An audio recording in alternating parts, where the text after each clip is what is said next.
Hello everyone, welcome back to my YouTube channel. আশা করি তোমরা সকলেই ভালো আছো এবং সুস্থ আছো। যেহেতু কিছুদিন পরেই ক্রিসমাস এবং সেই উপলক্ষে আমার নিজের হাতে তৈরি করা একটা ক্লে ইয়াররিংয়ের ভিডিও আমি তোমাদের সাথে আজকে শেয়ার করব, যেটা তোমরা কোনো রকমের ক্লে টুলস ছাড়া এবং খুবই সহজ পদ্ধতিতে তৈরি করতে পারবে।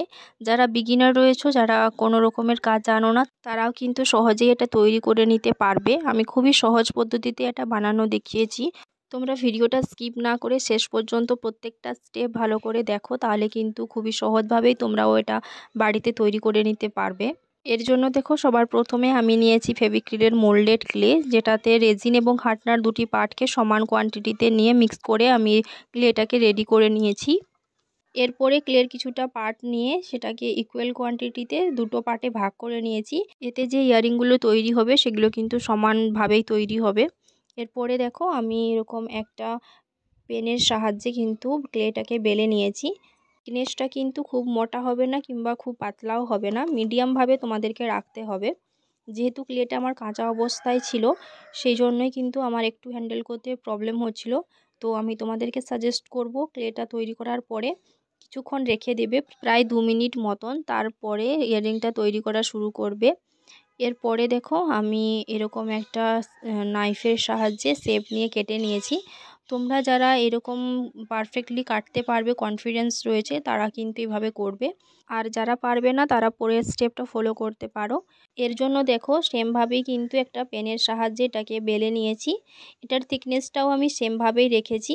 এরপরে দেখো, নিচের পোর্শনে আমি একটা নাইফের সাহায্যে কেটে নিয়েছি।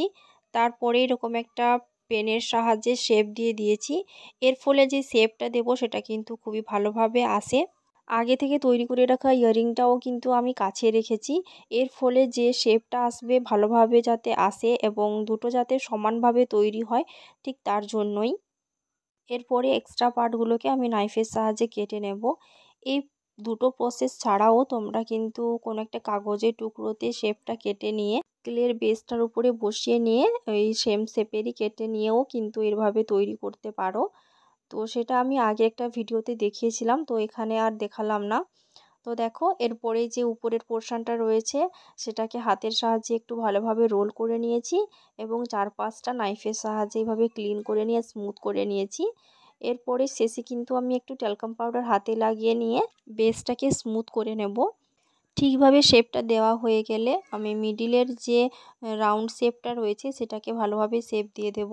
এক্ষেত্রে যারা নতুন রয়েছে আমার চ্যানেলে, তাদের উদ্দেশ্যে বলে রাখি, তোমরা যে সারফেসে ক্লের কাজ করবে সেই সারফেসের উপরে কিন্তু ট্যালকাম পাউডার আগে ছিটিয়ে নেবে, কারণ ক্লেটা কাঁচা অবস্থায় খুবই স্টিকি থাকে, তো আটকে যাওয়ার সম্ভাবনা রয়েছে।